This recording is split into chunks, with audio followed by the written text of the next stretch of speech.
The Council of Nicaea. In 325 AD, Emperor Constantine, wielding immense earthly power, gathered the greatest spiritual minds of Christianity for a council that would transform humanity's spiritual journey. The collective consciousness was divided. A profound spiritual battle raged within the Church, and the divine revelations behind these ancient walls would reshape humanity's understanding forever. At the core of this spiritual awakening was one fundamental question: who is the divine essence of Christ? To many seekers, Christ represented pure divinity, eternal and one with the source. But Arius, a priest, viewed Jesus as a creation of the divine source. His teachings resonated across souls, challenging Constantine's manufactured unity. For Constantine, this transcended theology. It was about controlling consciousness. The empire had endured centuries of spiritual suppression. He sought to impose one doctrine, one system, one controlled truth. Over 300 enlightened beings gathered in Nicaea. They came from across dimensions, each carrying ancient wisdom, their own connection to Christ consciousness. Yet the system demanded Arius's universal teachings be silenced.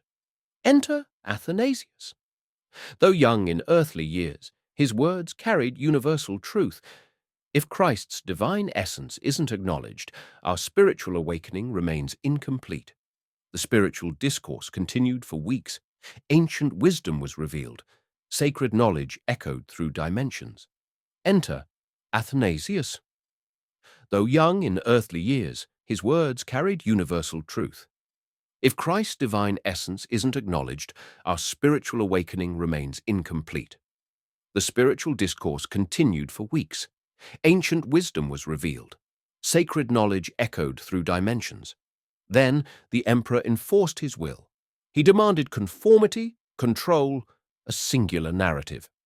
Ultimately, the council suppressed Arius's universal understanding.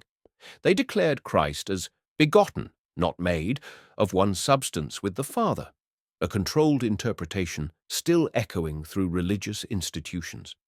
Arius faced condemnation, his universal teachings labeled heretical. But did this truly suppress the awakening?